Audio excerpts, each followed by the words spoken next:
everyone, it is the 23rd of December, so we just have very few of these advent pictures left. I'm really liking this one here. I'm thinking I would quite like to do it in blue and white, like sort of blue and white China bell, but we're going to start with the greenery. So I'm going to pick a green that has got a sort of bluey tinge to it. So the deep cobalt green, which you can't see at all, is what I'm going to use. I'm going to start with a lot of layers down in the bottom here, and then just less on the tip. I'm not going to add in another green because this is just the right colour that I want. So I'm just doing all the shading with the one colour. Keeps it really simple and easy as well. As I mentioned yesterday, it's my wedding anniversary today. I have recorded this in advance, so I'm not doing this on my anniversary. I always have to record in advance because there's sort of uploading and things to do, which takes time. So anyway, but we're going to be having our Christmas meal this evening as a family, because we're going out on Christmas Day, we hope. I am recording this miles in advance. It's actually, now I won't tell you what day it is, well, I will. It's the 30th of November. I'm so far in advance. We don't know at this point. We're hoping Christmas is going ahead because we've got the new COVID variant around. So on the 23rd, the plan is to have our family Christmas meal so we can go out on Christmas Day. If we can't go out on Christmas Day, then we will be having our meal on Christmas Day instead.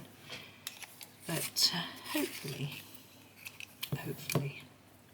Right, I'm going to use the Delft Blue. It just seems right for China. Now, normally I would expect the bell to probably be white with a bit of blue detailing. I'm going to do it in reverse because we don't want white against our background, which is white. So I'm going to start by going around the edge with this Delft Blue. It's quite purpley, but I think it's really pretty. And what I want to do is fade this colour as I come towards the middle. Okay, so I'm putting less layers down as I come in. I'm not going to leave any white in the middle because I want this to be white actually. So if I leave white paper, it won't stand out. But you can see I'm putting some extra layers on this edge and then doing less as I come in towards the centre. And yes, I do colour quickly, so if you're trying to colour along and you need a bit of more time, just pause the video. So you can see at the moment it's really dark on the edge and not in the middle, and that isn't what I want. I want a slow fade. So I'm going to come back in now and just neaten it up really. You have to be patient with Polychromos because they take quite a few layers anyway. So it just takes a bit of time to get to where you want to be. Now that's still fairly light. I've gone all over that. I'm going to have to use a white pen to finish it off so it doesn't look so messy. But I'm hoping that you can see that the difference in colour is not only making it look a bit more shapely. Now inside it would be really quite dark if we were going to do it blue. But what I'm actually going to do is leave it white and do this rim bit in the Delft colour, trying to make it less towards the what do you call this? I call it a clapper. I don't know whether that translates or everyone calls it that. I don't know. I'm going to colour that in lightly because we want it to stand out, and it's in front, so it's going to be a little bit paler. I still want some shading, so I'm a little bit up there and around the edge so that it looks like it's rounded. but I want it to be a bit lighter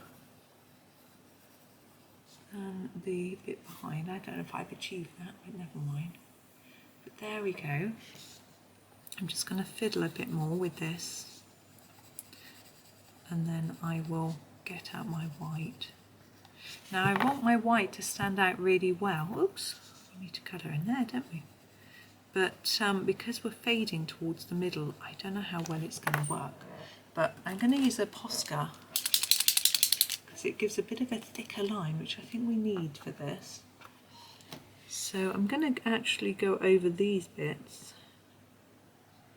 and it's going to look a bit thick, but I think we need it to look thick. And I'm going to go in here just to brighten that where I've gone over the edges. Like that. If you leave some black showing, it helps to give you a sort of outline, as it were, to make it look even whiter. I'm not sure I need to do any here and here, but what I think I will do actually is grab a light grey. I want a cold grey. I think I'm just going to use cold grey 2. Oops, sorry, I hit the tripod. And I'm going to just do a little bit of shading. Can you see where we've got a few lines here indicating that it would be a little bit of shade there? I'm just going to go over that in a little bit of grey and across here, just to indicate there's a little bit of shadow there. And I'm going to do the same just on the edge of these. And then hopefully that white will stand out from the background as well. It looks really blurred to me. I think it's because it's low down on the page. I can't push the book any higher because my tripod's in the way, and when it's not in the centre of the picture, it doesn't always focus that well, so I'm really sorry. But there we go. I'm going to keep that one like that, just really nice and simple. I'm sure everyone's busy, and actually I think it's come out quite well. So we've got our last one, 24. I'm trying to work out what that is. Cupcake, Christmas pudding, I don't know. Anyway, we'll see. I might make up my mind by the next video. Okay, well, thank you so much for watching, and happy colouring.